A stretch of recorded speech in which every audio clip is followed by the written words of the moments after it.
Hallelujah, praise the Lord. बोलो खुदावन प्रभु यीशु मसीह की, बोलो खुदावन प्रभु यीशु मसीह की। क्या ही उत्तम ये दिन है, ये सुबह है और ये महीना है। इस महीने के बारे में क्या जानते हैं आप? बताइए थोड़ा, क्या है ये महीना, क्यों ये महीना जाना जाता है? बहुत कुछ इस महीने में हुआ, वैसे तो इकोनॉमिकली, रिलीजियसली बहुत कुछ हुआ। बताइए क्यों ये महीना जाना जाता है, खास क्या है इस महीने में? मेरे को लगा वो बोलेंगे हिंदू कैलेंडर चालू हुआ, या कोई बोलेगा फिस्कल ईयर एंड हुआ, या फिर कोई बोलेगा छुट्टी थी भाई, 3 छुट्टियां थी बीते सप्ताह। लेकिन वो सीधे मुद्दे पर आ गए। अप्रैल का महीना क्यों जाना जाता है? हमारे ट्रेजर ने बता दिया, मूर्ख क्या दिवस के लिए जाना जाता है। और अब मूर्ख बने कि नहीं बने हमें मालूम नहीं, लेकिन 1 तारीख को मेरी वाइफ एक व्हाट्सएप फॉरवर्ड करती है। उस व्हाट्सएप फॉरवर्ड में खुशखबरी थी। अप्रैल चालू हो गया, क्योंकि उतना अपन ध्यान में रखते नहीं सारी चीजों को कि भाई ऐसा भी हो सकता है। तो वाइफ ने मुझे एक फॉरवर्ड किया, हर एक सरकारी कर्मचारी को 15 दिन की छुट्टी दी जाएगी अप्रैल के महीने में। मैं खुश हो गया, ऊपर लिखा हुआ था। जैसे ही मैंने उसको डाउनलोड किया, फाइल को ओपन किया, वहां लिखा था अप्रैल फूल, मतलब अप्रैल के महीना का मूर्ख। मेरे को लगा भाई 15 दिन की छुट्टी मिलेगी, वाइफ यहां आएगी, आराम से रहेंगे परिवार के साथ। ऐसे आपको भी कुछ लोगों ने बनाया होगा, बन गए तो बताइएगा मत, मेरे जैसे मत बनिए। बने तो होंगे लेकिन कोई ना कोई। ऑल ओवर द वर्ल्ड, पूरी दुनिया भर में जैसे ही अप्रैल का माह शुरू होता है, लोग बड़े ही हास्यप्रद रीति से, अलग अलग तरीके से, हमने भी बहुतों को बनाया, हम भी बने पहले, मूर्ख बनाते हैं। ऐसी बातें कहते हैं जो सत्य नहीं है, लेकिन सामने वाला मान भी जाता है। इतना समय नहीं है कि आपको मैं ऐसा वाकया बताऊं कि ऐसे क्या क्या हुआ था हमारे साथ, या हमने किस किस के साथ क्या क्या किया था। लेकिन आपने भी किया होगा, मुझे पता है सब। Every saint was a sinner someday. लेकिन जब परमेश्वर के वचन में आप देखते हैं, मूर्खता की एक अलग परिभाषा है। मूर्खता को अलग रीति से देखा जाता है। और यदि आपने गौर फरमाया होगा, आज का जो भजन हमने पढ़ा, उस भजन का शीर्षक, यदि हिंदी की बीएसआई की बाइबल आपके पास है, वहां लिखा है मनुष्य की मूर्खता और दुष्टता। बीते सप्ताह, मतलब लास्ट बाइबल स्टडी में मूर्खता की ऊपर बाइबल स्टडी थी, और आज मूर्खता के ऊपर प्रचार है। अब बोलेंगे भाई साहब कितनी मूर्खता की बातें आप करेंगे? वचन में है तो करना तो पड़ेगा। और मूर्खता की बातों के द्वारा भी परमेश्वर हमसे बातें करता है। Hallelujah, hallelujah. वचन में लिखा है कि मनुष्य की मूर्खता। बाइबल में, इस समाज में हम मूर्ख उन लोगों को बोलते हैं, किनको मूर्ख बोलते कोई बताएगा? संसार के संदर्भ में बाइबल को भी थोड़ा एक दरकिनार करते हैं। हम भी कई बार किसी को मूर्ख बोले होंगे, या किसी ने हमको मूर्ख बोला होगा, या हम किसी को मूर्ख बोलते हुए सुने होंगे। निर्बुद्धि, गंवार, किसको बोलते हैं, कब बोलते हैं? एक सामान्य जो संदर्भ है, जब कोई फेल हो जाता है। भारत में तो और भी बहुत कुछ बोलते हैं, इसका बच्चा, उसका बच्चा, हमारे भाई साहब बताते हैं। जब कोई फेल हो जाता है, जब कोई किसी काम को करने में विफल हो जाता है, या कभी कोई ऐसी बात बोल देता है जो बेतुकी होती है, जिसका कोई सिर या पैर नहीं होता, अरे यार ये कैसा मूर्ख जैसा बात कर रहे हो तुम, हम उसको मूर्ख बोलते हैं। लेकिन बाइबल के अनुसार मूर्खता की परिभाषा कुछ और है।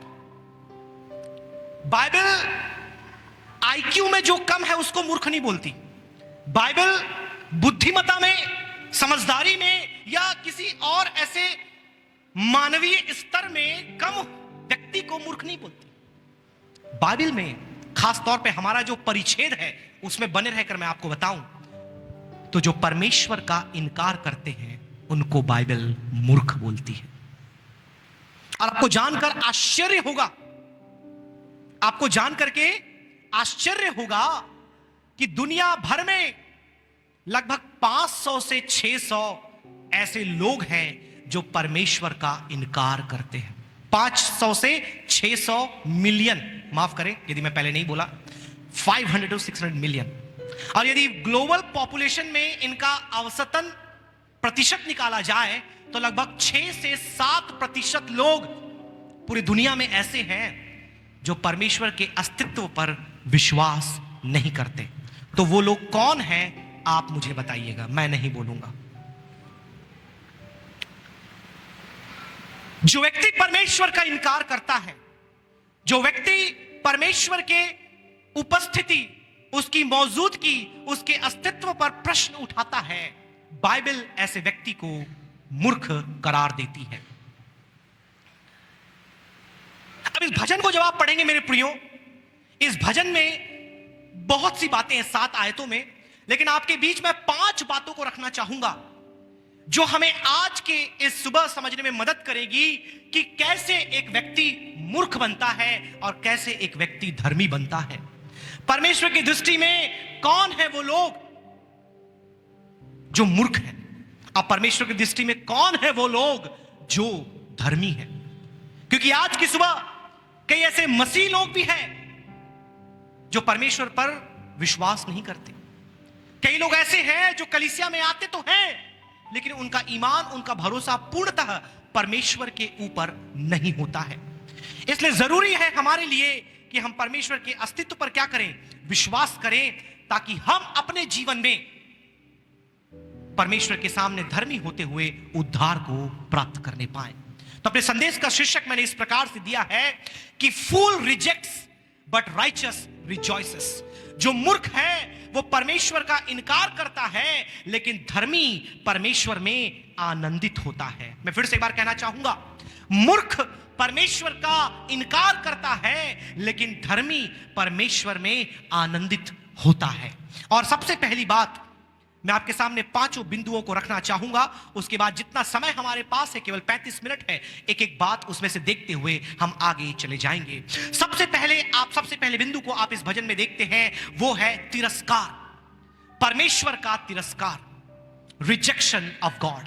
फिर आप देखते हैं द रीजन फॉर रिजेक्शन, उस इनकार का कारण क्या है, क्यों वो इनकार करता है, तिरस्कार का कारण। फिर आप देखते हैं रिजल्ट ऑफ रिजेक्शन। आप फिर तिरस्कार के परिणाम को देखते हैं कि आखिर उस तिरस्कार करने से परिणाम क्या निकल करके आता है। चौथी बात आप देखते हैं राइज ऑफ रिडीमर। आप तारणहार मसीहा को देखते हैं जो धारक के रूप में उठ खड़ा होता है। उसके उपरांत जो अंतिम बात है, आप रेस्टोरेशन एंड रिजॉइसिंग देखते हैं, जहां पर धर्मी एक तब्दीली और परमेश्वर की तारीफ को वहां पर करने पाता है। आइए एक एक करके हम इन 5 बातों को देखें। मैं आग्रह करूंगा मैडम से कि उसकी पहली आयत को पढ़ने में सहायता करें। ध्यान कर परमेश्वर के वचन को सुने। मूर्ख ने अपने मन में कहा है, कोई परमेश्वर है ही नहीं। वे बिगड़ गए, उन्होंने घिनौने काम किए हैं, कोई सुकर्मी नहीं। यहां पर साफ साफ ये बात लिखी हुई है कि जो मूर्ख है उसने अपने मन में क्या कहा कि परमेश्वर है ही नहीं। मैंने आपसे कहा लगभग 500 से 600 मिलियन ऐसे लोग दुनिया में पाए जाते हैं जो आज परमेश्वर के अस्तित्व का इनकार करते हैं। और बाइबल उन्हें मूर्ख कहती है। क्यों कहती है? क्योंकि परमेश्वर का जो इनकार करता है वो दुनिया की सबसे बड़ी मूर्खता को करता है। क्यों करता है मूर्खता? यदि आप अच्छी पढ़ाई नहीं किए, अच्छी नौकरी आपको नहीं मिलेगी, हो सकता है आपको अच्छा भविष्य नहीं मिलेगा। लेकिन आजकल के जमाने में यदि पढ़ाई नहीं की तो हो सकता है नौकरी और अच्छी मिल जाए।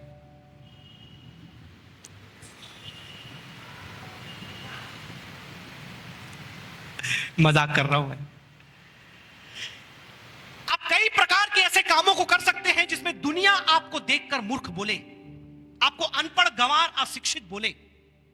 लेकिन यदि आपने एक मूर्खता अपने जीवन में कर दी तो इस स्वर्ग के कटघरे में आप हमेशा हमेशा के लिए मूर्ख ठहर जाओगे।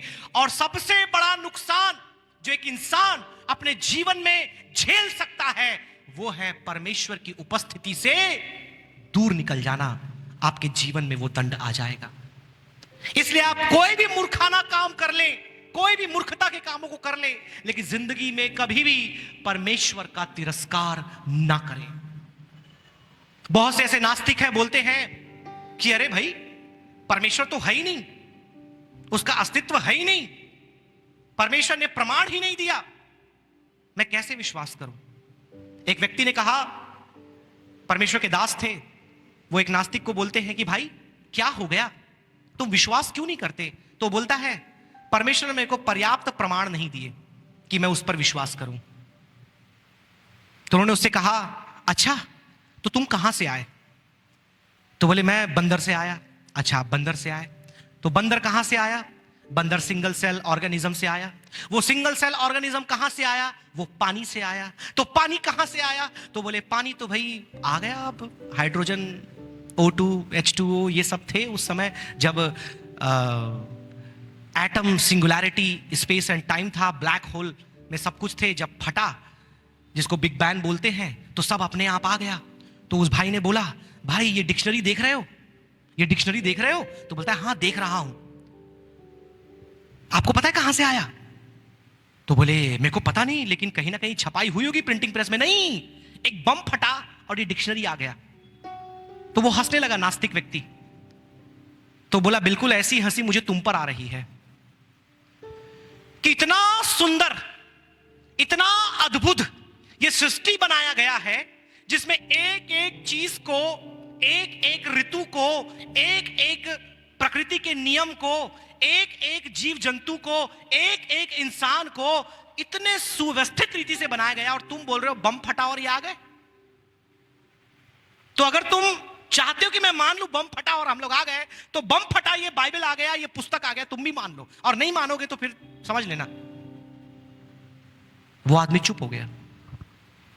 फाइन ट्यूनिंग, जब किसी चीज को हम बनाते हैं, केवल ह्यूमन बॉडी की बात करें, आप लोग यहां पर बैठे हैं, billions and trillions of cells से आप लोग बने हैं, और एक एक सेल में billions and billions of information है, जिसको बोलते हैं DNA।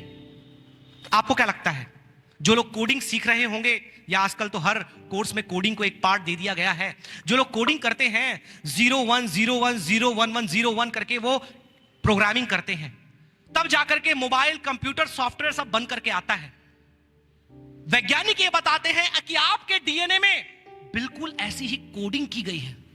आप विश्वास करें या ना करें, आपको वो कोडिंग दिख नहीं रहा है, लेकिन आपका DNA निकालकर, सेल निकालकर मैं लैब में लेकर जाऊं, exactly the coding, billions of pages, 100 pages, 1000 page या लाख पेज नहीं, अरबों खरबों पेजेस ऑफ इंफॉर्मेशन आपके सेल में डाले गए हैं। कौन डाला? बंदर ने, विस्फोट ने।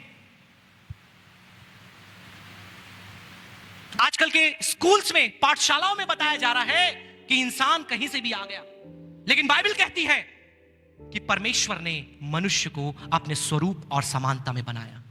इस पूरी कायनात को, पूरे प्रपंच को परमेश्वर ने अपने शब्दों से बनाया। यदि कोई इसका इनकार करता है, वो केवल मूर्ख ही हो सकता है। और आज की सुबह मैं आपसे कहना चाहूंगा कि परमेश्वर का वचन हमें सिखाता है कि मूर्ख है वो व्यक्ति जो परमेश्वर का इनकार करता है। और मैं ये चाहूंगा कि यदि ऐसे किसी मूर्ख को आप देखें, परमेश्वर के वचन के बारे में उसको बनाएं, ताकि वह परमेश्वर का तिरस्कार कभी ना करने पाए। मैं आपको बताऊंगा, आपको लग रहा होगा, क्योंकि स्कूल में ये बताया जाता है कि सारे पढ़े लिखे लोग, विद्वान, वैज्ञानिक लोग ना परमेश्वर पर विश्वास नहीं करते। आपको विश्वास नहीं होगा, जितने भी ग्रेट डिस्कवरीज और इन्वेंशंस हुए, आविष्कार किए गए, वो सब आस्तिक वैज्ञानिकों के द्वारा अधिकतर उनमें से किए, क्योंकि परमेश्वर पर विश्वास करते थे। जितने भी साइंस के लॉज, व्यवस्था के नियम, प्रकृति के नियम खोजे गए, वो सब परमेश्वर के वचन को पढ़कर उत्प्रेरित होकर खोजे गए। आप जाकर के पढ़िए, 1500 शताब्दी, 1600 शताब्दी, 1700 शताब्दी, जब एनलाइटनमेंट, साइंटिफिक इन्वेंशन, डिस्कवरी किया जा रहा था, ये सब वैज्ञानिक परमेश्वर के वचन को पढ़ने वाले और प्रार्थना करने वाले वैज्ञानिक थे। और अभी आपको बताऊंगा, बड़े बड़े वैज्ञानिक जो नास्तिक हुआ करते थे, लेकिन जब उन्होंने बाइबल को पढ़ा, उनका जीवन पूरा परिवर्तित हो गया। मेरे प्रियो, फर्स्ट थिंग, परमेश्वर का तिरस्कार, जो एक मूर्ख ही कर सकता है। हम दूसरे पॉइंट में आगे बढ़ेंगे क्योंकि समय बहुत ही कम है हमारे पास। मैं आग्रह करूंगा पहली आयत उसके तीसरे भाग को पढ़ने में सहायता करें। ध्यान से सुनिएगा परमेश्वर के वचन को। वे बिगड़ गए हैं, वे बिगड़ गए हैं, उन्होंने घिनौने काम किए हैं। The second point that I would like to keep before you, first is the rejection of God. दूसरी बात, reason for rejection. तिरस्कार करने का कारण क्या है? क्योंकि हर एक बात के पीछे कारण होता है, तर्क होता है। यदि मैं आपसे पूछूं कि भाई रविवार की सुबह आप देर से क्यों आए, तो रेवरेंड डेविड बोलेंगे मेरी गाड़ी का क्लच वायर टूट गया। नहीं, वो समय पर आ गए थे, मैं बैप्टिज्म सर्विस की बात कर रहा हूं, हमने फिर गाड़ी भिजवाई, उनको एस्कॉर्ट करके लाना पड़ा। यदि मैं आपसे पूछूं कि तर्क क्या है, आप लेट क्यों आए, तो आप में से हर कोई अपना अपना कारण बताएगा। किसी की गाड़ी पंचर, किसी का क्लच वायर टूटा, किसी का कपड़ा जल गया आयरन करते हुए, किसी का पहना तो कपड़ा टाइट हो गया तो फिर चेंज किया दूसरा, फिर कुछ लोग और अलग कारण बताएंगे। तो हर एक के पीछे तर्क होता है, आपका अपना तर्क होता है। इस वचन के अनुसार अधिकतर लोग जो परमेश्वर का इनकार करते हैं, आपको पता है उसका तर्क क्या है, रीजन क्या है? वे बिगड़ गए, उन्होंने घिनौने काम किए हैं। पाप सबसे पहला कारण है कि आज मनुष्य परमेश्वर का इनकार कर रहा है। घिनौना काम, भ्रष्टाचार, लुचपन, गंदगी, अपवित्रता सबसे पहला कारण है आज मनुष्य परमेश्वर का इनकार कर रहा है। और मैं नहीं कह रहा, परमेश्वर का कलाम कह रहा है। आज यदि हमारा जीवन पाप में है तो हम परमेश्वर में कभी नहीं हो सकते। परमेश्वर के महान दास ने कहा, either sin will keep you away from the word of God or the word of God will keep you away from the sin. या तो पाप आपको परमेश्वर से, परमेश्वर के वचन से दूर रखेगा, या परमेश्वर का वचन, परमेश्वर आपको पाप से दूर रखेगा। आज बहुत से लोग गुनाहों में अपने जीवन को जी रहे हैं, पाप में अपने जीवन को जी रहे हैं, इसलिए वो परमेश्वर पर विश्वास नहीं करते। क्योंकि अगर परमेश्वर पर विश्वास करेंगे, हेलो, तो उसकी अधीनता में आना पड़ेगा। अधीनता में आना पड़ेगा तो उसकी आज्ञा को मानना पड़ेगा। आज्ञा को मानना पड़ेगा तो बपतिस्मा लेना पड़ेगा। बपतिस्मा लेना पड़ेगा तो पश्चाताप करना पड़ेगा। पश्चाताप करना पड़ेगा तो पवित्र जीवन जीना पड़ेगा। हेलो, मैं बहुत खुश हूं कि आज 3 जवानों ने जल में साक्षी लेकर के अपना जीवन प्रभु यीशु मसीह को दिया। हम सराहना करते हैं ऐसे जवानों के लिए, ऐसे लोगों के लिए। लेकिन आज भी कई एक मसीही हैं जो व्यवहारिक नास्तिकता में जी रहे हैं। एक होता है फिलोसॉफिकल एथीज्म और एक होता है प्रैक्टिकल एथीज्म। प्रैक्टिकल एथीज्म क्या है? चर्च आ रहे, प्रार्थना कर रहे, बाइबल पढ़ रहे, लेकिन परमेश्वर के प्रभुत्व पर, उसके ईश्वरत्व पर, उसकी अधीनता में अपने जीवन को व्यतीत नहीं कर रहे। बोल तो रहे हैं परमेश्वर है, लेकिन जी रहे हैं परमेश्वर नहीं है। हेलो, नहीं समझे आप लोग? बोल तो रहे हैं परमेश्वर है, लेकिन जी रहे हैं मानो परमेश्वर नहीं है। दिस कॉल्ड प्रैक्टिकल एथीइज्म, व्यवहारिक नास्तिकता। बहुत से लोग ऐसे हैं आज जिनका जीवन गुनाहों में, पापों में, बुराइयों में है। मेरे प्रियो, हमें मालूम नहीं कि कब मृत्यु आपके द्वार पर दस्तक दे, कब वो अंतिम दिन आ जाए, कब वो तुरही फूकी जाए और हम उठा लिए जाएं। यदि आप उनमें से एक हैं जो परमेश्वर का तिरस्कार मुंह से तो नहीं लेकिन अपने जीवन से कर रहे हैं, because your action speaks louder than your words. Church में आकर तो सब कुछ सौंपता हूं, बाहर निकलते ही वापस लेता हूं। चर्च में सब कुछ सौंप दिया, बाहर जाकर वापस ले लिया। क्या ले लिया? अपना बुराई वाला जीवन, अपने गुनाहों वाला जीवन, अपने पापों वाला जीवन। आप में से कुछ लोगों को बुरा लग रहा होगा, लेकिन जब तक मैं प्रभु के वचन में हूं, मुझे परवाह नहीं पड़ता। मेरे प्रियो, परमेश्वर का तिरस्कार, तिरस्कार का तर्क। तीसरी बात पढ़िए उसकी 4 वचन को। क्या किसी अनर्थकारी को कुछ भी ज्ञान नहीं रहता, जो मेरे लोगों को ऐसे खा जाते हैं जैसे रोटी, और परमेश्वर का नाम नहीं लेते। अब रिजल्ट ऑफ रिजेक्शन हमने देखा, rejection of God, the reason for rejection. अब तीसरी बात, रिजल्ट मतलब परिणाम क्या निकलता है। यदि आप परमेश्वर का इनकार करने वाले हैं, यदि कोई इनकार करने वाला है, उसका परिणाम क्या निकलता है? उसका परिणाम निकलता है मेरे प्रियो, और अधिक बुराई, पाप, भ्रष्टाचार। इस वचन में साफ साफ लिखा है, जो लोग परमेश्वर का इनकार करते हैं वे लोग अनर्थकारी होते हैं। उन्हें कुछ ज्ञान नहीं होता, क्योंकि मूर्ख और मूर्खता करता जाता है, पापी और अधिक पाप में बढ़ता जाता है, भ्रष्ट और अधिक भ्रष्टाचार करता जाता है। आगे लिखा है, मेरे लोगों को खा जाते हैं रोटी के समान, अब परमेश्वर का नाम नहीं लेते। परमेश्वर के इनकार करने का परिणाम क्या है आपको पता है? और अधिक बुराई। आज संसार में लोग प्रश्न करते हैं, इतनी बुराई क्यों है, इतना भ्रष्टाचार क्यों है, इतना अनर्थ काम क्यों है? आपको बताऊं कारण क्या है? परमेश्वर का तिरस्कार। यदि आज इंसान परमेश्वर के पास आ जाए, इस संसार की सारी समस्याएं खत्म हो जाएंगी। अगर आज मनुष्य परमेश्वर के सामने घुटने टेक दे, अपने गुनाहों को मान ले, मेरे प्रियो, इस दुनिया से भ्रष्टाचार खत्म हो जाएगा। आज वर्ल्ड में नंबर 1 प्रॉब्लम भ्रष्टाचार है। आप माने या ना माने, आप बोलेंगे क्लाइमेट चेंज है, आप बोलेंगे पॉवर्टी है, आप बोलेंगे इनइक्वल डिस्ट्रीब्यूशन ऑफ वेल्थ है। No no no no no no, ये सारी समस्याएं एक बड़ी समस्या से निकल कर आ रही है। आपको पता है ये क्लाइमेट चेंज जो हो रहा है, इसके पीछे जो बड़ी समस्या क्या है? ये गरीबी जो है, समस्या क्या है? अशिक्षा है, समस्या क्या है? अनएम्प्लॉयमेंट है, उसके पीछे समस्या क्या है? इन सब के पीछे जो बड़ी समस्या है वो मनुष्य का पाप है, भ्रष्टाचार है, बुराई है, परमेश्वर का इनकार है। और यदि आज मनुष्य परमेश्वर को स्वीकार कर ले, the world will be a better place. लेकिन वचन कहता है वो कभी नहीं होगा। दुनिया अच्छा स्थान कभी बनेगी नहीं, क्योंकि कुछ लोग ऐसे होंगे जो कभी बदलेंगे नहीं। जो पाप से फिरकर अपना जीवन प्रभु यीशु मसीह को दे रहे हैं और उसके लिए अपने जीवन को जी रहे हैं, वे दुनिया को बदल रहे हैं।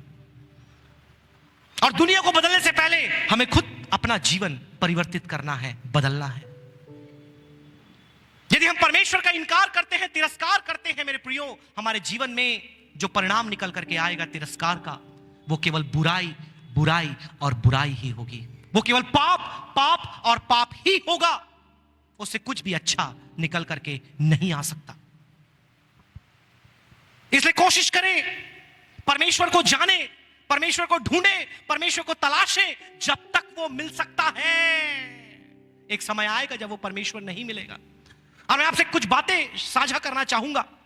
जो कई लोग ये बोलते हैं ना कि सर आप क्या पुरानी बातें कर रहे हो, ये ईश्वर पर विश्वास करना, चर्च जाना, धर्म को मानना, अरे सर ये तो 20वीं सदी की बात थी, अब तो सब मॉडर्न हो गया है, एआई का जमाना है। कहां आप आदम जमाने की बात कर रहे हो? ईश्वर, परमेश्वर, बाइबल, मसीहत। आपकी जानकारी के लिए, फ्रांसिस कॉलिंस, यदि आपने नाम नहीं सुना है, परमेश्वर के इतने बड़े वो दास हैं, उसके वचन का प्रचार करने वाले हैं। ये कोई मामूली व्यक्ति नहीं है, ये एक नास्तिक हुआ करते थे। और यदि आपने जीन या जीनोम प्रोजेक्ट का नाम सुना है, जो आज के युग में सबसे हाईटेक टेक्नोलॉजी है कि आपके जीन में मॉडिफिकेशन करके आपके बीमारी को कैसे दूर किया जा सकता है। इंडिया में आने में लग जाएगा अभी अनदर डेकेड।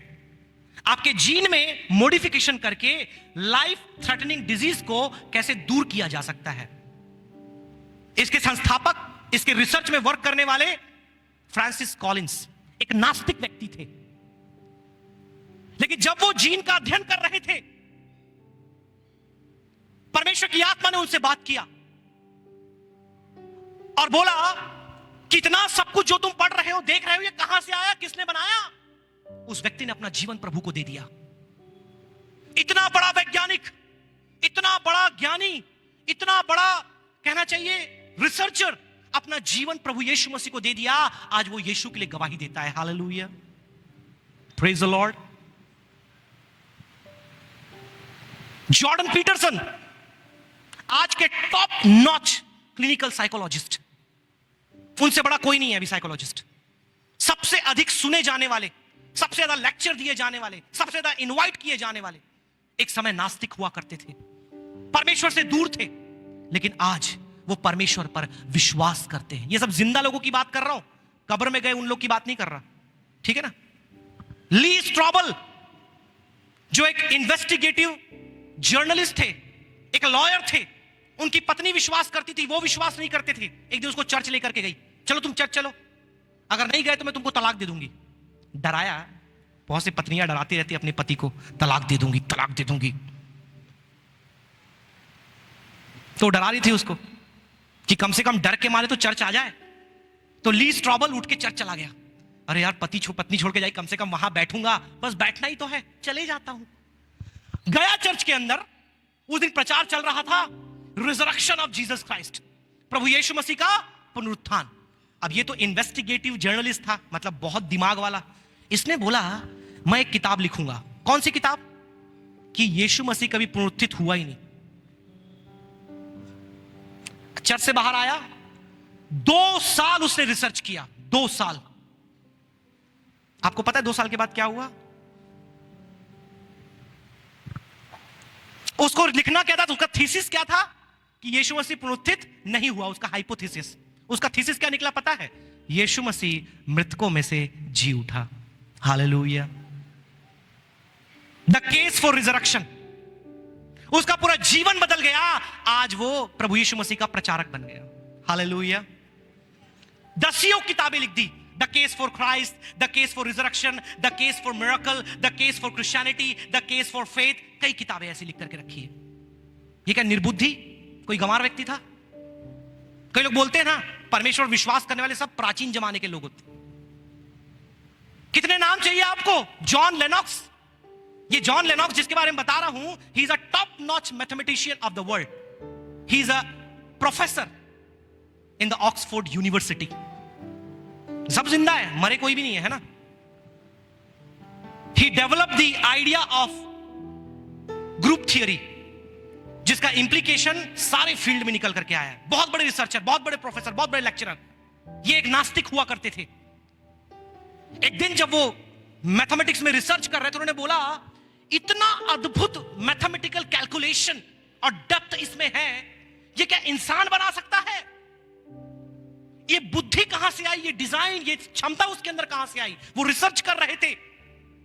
उन्होंने अपना जीवन प्रभु यीशु मसीह को दे दिया और प्रभु यीशु मसीह के अनुकरण करने वाले आज वो प्रचारक हैं। चर्च में जाकर के, कॉलेजेस में जाकर के उस यीशु मसीह के पुनरुत्थान का संदेश प्रचार करते हैं। कितने नाम मैं आपको गिनाऊं? कितने नाम आपको चाहिए? मेरे प्रियो, आज समय हमारे लिए यह है कि हम संसार के लोगों की बातें छोड़कर, जो आपको प्राचीन, आपको आउटडेटेड और आपको पुराना बताते हैं, आप आज मसीह के लिए खड़े हो जाएं। आमीन, हालेलुया। आज आप परमेश्वर के लिए खड़े हो जाएं और उसके पीछे चलने वाले आप बन जाएं। एक बहुत ही महत्वपूर्ण व्यक्ति के बारे में मैं आपको बताना चाहूंगा, ताकि आपको यह समझ में आए कि किस रीति से आज भी परमेश्वर अपने लोगों के बीच में काम कर रहा है। और बड़े बड़े लोग जो अपने आप को नास्तिक एक समय में समझते थे, आज यीशु मसीह के पीछे चल रहे हैं। ये नाम आप ध्यान से सुनिएगा, जॉन एक्लेस। जॉन एक्लेस कोई मामूली व्यक्ति नहीं है। इनको नोबेल प्राइज मिला है। किस फील्ड में? फिजियोलॉजी में नोबेल प्राइज। ये न्यूरो फिजियोलॉजिस्ट हैं। ये बताते हैं कि एक समय था जब ये नास्तिक हुआ करते, जब परमेश्वर पर विश्वास नहीं करते थे। नोबेल प्राइज आपको पता होगा, हर फील्ड का टॉप अवार्ड है ये। फिजियोलॉजी में इनको मिला है, मेडिसिन में। एक दिन में ये नास्तिक हुआ करते थे, लेकिन जब प्रभु के वचन को सुना, प्रभु के तलाश की, बाइबल को पढ़ा, परमेश्वर ने इनकी आत्मा में बात किया और आज ये प्रभु यीशु मसीह का प्रचार करते हैं। आमीन, हालेलुया। कितने एग्जाम्पल मैं आपको दूं, समय नहीं है, सैकड़ों लोगों के बारे में मैं आपको बता सकता हूं। तो उन लोगों पर विश्वास ना करें जो बोलते हैं सारे वैज्ञानिक पढ़े लिखे लोग ईश्वर पर विश्वास नहीं करते। ये झूठ है। जो आदमी बुद्धिमान पढ़ा लिखा है वो मूर्खता काम नहीं कर सकता। वो ईश्वर पर विश्वास करता है, परमेश्वर पर विश्वास करता है। अगला बिंदु आपके सामने मैं लेकर आना चाहूंगा, चौथी बात, which is second last point. पढ़िए उसके 5वीं और 7वीं आयत। वहां उन पर भय छा गया, क्योंकि परमेश्वर धर्मी लोगों के बीच में निरंतर रहता है। भला होता कि इस्राएल का उद्धार सियोन से, भला होता कि इस्राएल का उद्धार सियोन से आता। आमीन, hallelujah. The rise of Redeemer. जब यह भजन लिखा गया था दाऊद के द्वारा, तब वो तारणहारा मसीहा आया नहीं था। यह भविष्यवाणी के रूप में लिखा गया था कि सियोन से उद्धार करता क्या करे, जन्मे। लेकिन धन्यवाद हो उस परमेश्वर का जिस युग में आप और मैं जीवित हैं, हमने उद्धार करता तारणहारा मसीह यीशु को देखा है। आमीन, हालेलुया। अपने हाथों को उठाकर उस मसीहा के लिए हम परमेश्वर का धन्यवाद करें। बोले, धन्यवाद प्रभु उस तारणहारा मसीहा के लिए जो मेरे लिए इस दुनिया में आया। और वे लोग जो परमेश्वर पर विश्वास नहीं करते थे, मनुष्य रूप में उसने परमेश्वर को लोगों के सामने व्यक्त किया। वे लोग जो उस परमेश्वर का इनकार करते थे कि हमने नहीं देखा, यीशु मसीह ने अपने द्वारा उस परमेश्वर को पूरी दुनिया के सामने रख दिया। आमीन, हालेलुया।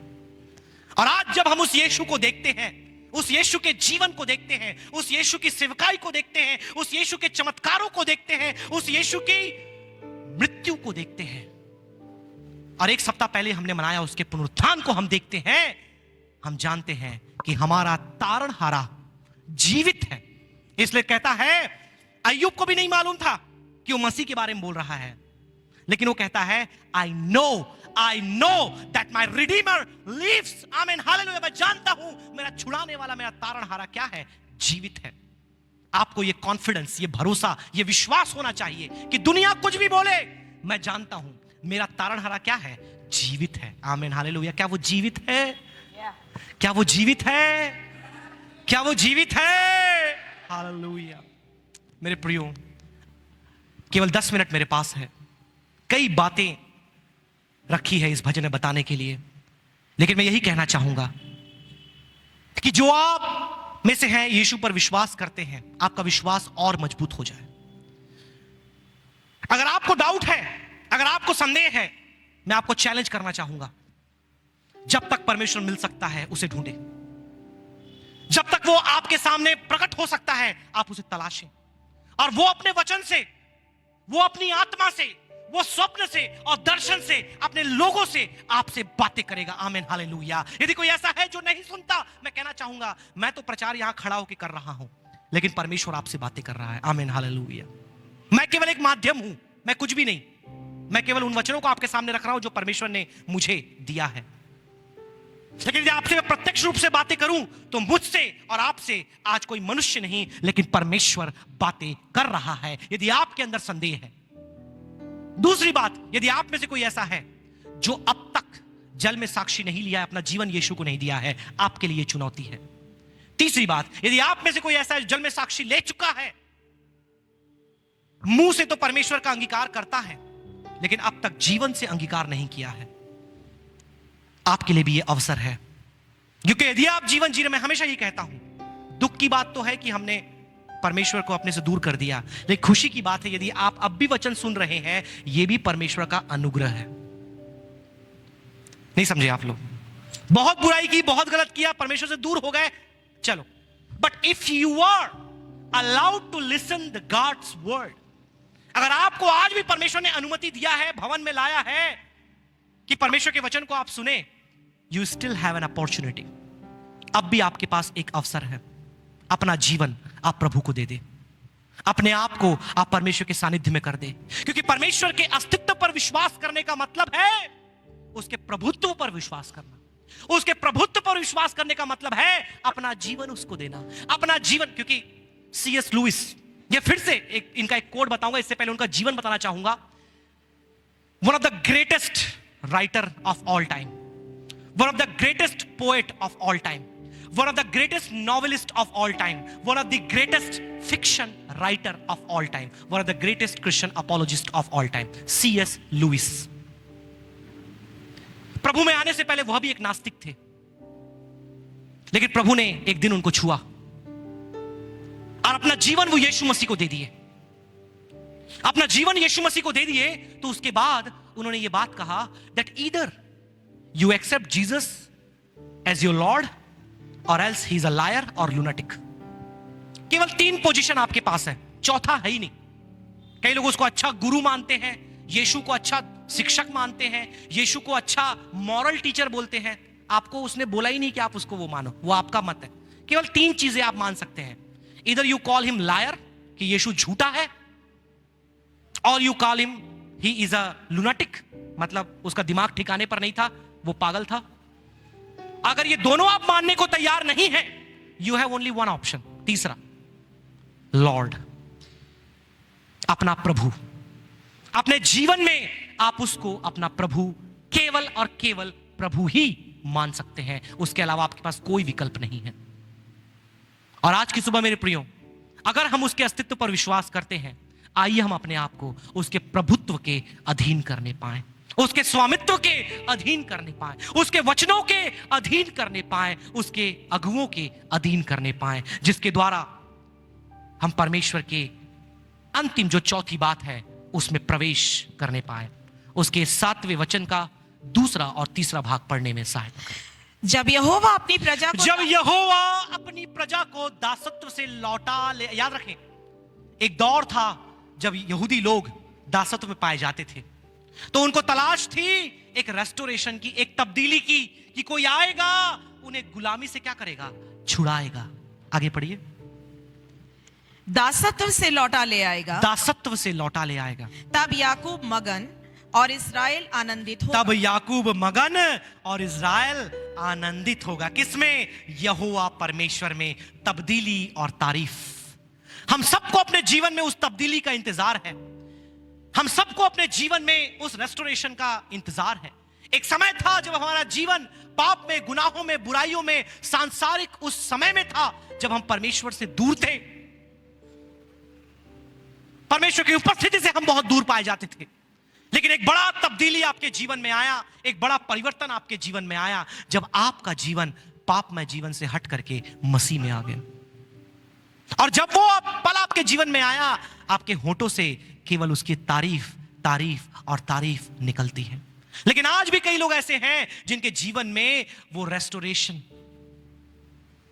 वो रिकंसिलिएशन, वो पुनर्मेल मिलाप, वो तब्दीली, वो बहाली, वो जागृति अब तक नहीं आई है। मैं कहना चाहूंगा आज का वो दिन हमारे लिए हो जाए, और यदि आपके जीवन में वो जागृति, वो तब्दीली आ चुकी है, आप वो व्यक्ति बन जाएं जो एक अंधकार में, एक दासत्व में, वहां लिखा है जो वर्ड आया दासत्व में। दासत्व का मतलब, हां, जब ये लिखा गया तो ये दासत्व जो था, वो दासत्व जो कहलाता था दूसरे देश के अधीन में रहना, दूसरे राजा के अधीन में रहना। लेकिन आज दासत्व क्या है पता है? हां, कई लोग चर्चा कर रहे हैं डिक्टेटरशिप और सारी बातों के बारे में, लेकिन सबसे बड़ा डिक्टेटरशिप आपको पता है क्या है? Sin and Satan. पाप और शैतान दुनिया का सबसे बड़ा डिक्टेटर है, जिसके गुलामी में, जिसके दासत्व में आज बहुत तेरे लोग पाए जाते हैं। और आज वो दिन होने पाए कि जब हम छुटकारा पा करके उन लोगों को भी इस छुटकारे के संदेश के बारे में बताएं, और वो तब्दीली और तारीफ उनके होठों से भी निकलने पाए। आमीन, हालेलुया। हम तो परमेश्वर की तारीफ करने वाली प्रजा हैं, लेकिन आज भी कई लोग ऐसे हैं जो परमेश्वर से कोसों दूर पाए जाते हैं। उनके जिंदगी में वो तब्दीली, वो परिवर्तन नहीं है। अब अगर गवाही देने का मौका मैं आपको दूं, अनेकों गवाहियां हमारे बीच में उठ खड़ी होंगी कि परमेश्वर ने किस किस रीति से आपके जीवन में एक परिवर्तन को लेकर आया। तो मैं आपको वो स्टोरी बता रहा था कि जब परमेश्वर के दास ने उस नास्तिक से पूछा कि भाई आप क्यों परमेश्वर पर विश्वास नहीं करते, वो नास्तिक उनको बोलता है कि मैं इसलिए विश्वास नहीं करता क्योंकि उसने मुझे पर्याप्त प्रमाण नहीं दिए। तो उन्होंने फिर उसको समझाया, भाई तो ये सब कैसे हो गया, ये कहां से आया, क्या हुआ, बताओ। फिलोसॉफिकली उनसे बात करते, जो आपके बारे में बीच में मैं लेके नहीं आऊंगा। फिर बाद में बोलते हैं, भाई ये जो पापमय जीवन है ना, मैं इसको छोड़ नहीं सकता। ये जो पापमय जीवन है ना, मैं इसको छोड़ नहीं सकता, इसलिए मैं विश्वास नहीं कर सकता। So the reason for the rejection of God is not philosophical or intellectual. ध्यान से सुनिए। So the real reason for the rejection of God is not philosophical or intellectual, it is moral. तो परमेश्वर के इनकार करने का कारण महज बौद्धिक या दार्शनिक नहीं है, यह नैतिक, मौलिक और आत्मिक है कि हम अपने जीवन में अपने बुरे कामों को छोड़कर उस परमेश्वर मसीह उद्धारकर्ता के पास नहीं आ सकते। उसे लायर बोल सकते हैं, उसे लुनाटिक बोल सकते हैं, उसे झूठा बोल सकते हैं, उसे सनकी बोल सकते हैं, लेकिन उसे प्रभु बोलने के लिए हम तैयार नहीं हैं। मेरे प्रियो, क्या ही सुंदर वचन आज की सुबह इस भजन 14, इतना अद्भुत ये भजन है, बहुत ही शानदार। हमें बताता है कि यदि हमारे जीवन में आज परमेश्वर की अनुपस्थिति है, हम अपना जीवन परमेश्वर के सामने समर्पित करें। और यदि आप परमेश्वर पर विश्वास करने वाले हैं, अपने जीवन को जांचें। यदि आप अपने जीवन को जांचने के तैयार हैं, तो आप वो व्यक्ति हो जाएं जिसके जीवन में तब्दीली और तारीफ दिखाई देनी चाहिए। तब्दीली मतलब एक गवाही आपके जीवन में दिखना चाहिए, तारीफ आपके मुंह से परमेश्वर का जय जयकार, गुणानुवाद और आनंद हमेशा व्यक्त होना चाहिए। यदि ये बातें आपके जीवन में हैं, अंतिम बात जो मैंने आपसे कही, आपके जीवन में आनंद, जो वचन वहां लिखा है, याकूब मगन और इज़राइल आनंदित होगा। और हमको पता है कि नए नियम में जो कलीसिया है वो मसीह की इज़राइल है और याकूब है। हम वे लोग हो जाएं जो परमेश्वर के लिए आनंद करने वाले हो जाएं। हालेलुया। हम वे लोग हो जाएं पर जो परमेश्वर के लिए जय जयकार करने वाले हो जाएं, क्योंकि हमारे लिए तारणहार मसीहा इस पृथ्वी पर आया और वो अस्तित्व में आज भी जीवित है, क्योंकि उसकी कब्र आज भी खाली है। गैरी हैबरमास 25 साल तक रिसर्च करके इतना एविडेंस दिया कि मसीह यीशु मृतकों में से जीवित हो उठा है। और हमारे वरिष्ठ पासवान हमेशा ये कहते हैं, सबसे बड़ा प्रमाण क्या है कि यीशु मृतकों में से जी उठा? डॉक्टर थॉमस ये कहते हैं, वो मेरे अंदर जीवित है। आमीन, हालेलुया। वो क्या है? वो मेरे अंदर जीवित है। ये सबसे बड़ा प्रमाण है। आज की सुबह मेरे प्रियो, समय समाप्त हो रहा है। हम अपने जीवन को जांचें। 5 बातों को फिर से आपके बीच में रखना चाहूं इससे पहले कि हम समाप्त करें। हमने देखा सबसे पहली बात, रिजेक्शन, तिरस्कार। किसका तिरस्कार? किसी मनुष्य का नहीं, लेकिन इस सृष्टिकर्ता परमेश्वर का। दूसरी बात, द रीजन फॉर रिजेक्शन। तिरस्कार का तर्क क्या है, कारण क्या है? पाप, गुनाह। तीसरी बात, रिजल्ट ऑफ रिजेक्शन। परिणाम क्या निकलता है तिरस्कार का? और अधिक बुराई, और अधिक पाप, और अधिक भ्रष्टाचार। और दिन ब दिन ये देश में, दुनिया में बढ़ता ही जा रहा है। चौथी बात, तारणहारा मसीहा, द राइज ऑफ रिडीमर, जो हमारे उद्धार के लिए, परमेश्वर को प्रकट करने के लिए देह में इस पृथ्वी पे जन्म लिया। अंतिम बात मेरे प्रियो, जो सबसे इंपॉर्टेंट है, रेस्टोरेशन एंड रिजॉइसिंग, तब्दीली और तारीफ। मैं चाहूंगा हम सभी अपने स्थानों में खड़े हो जाए, अपने आंखों को बंद करें।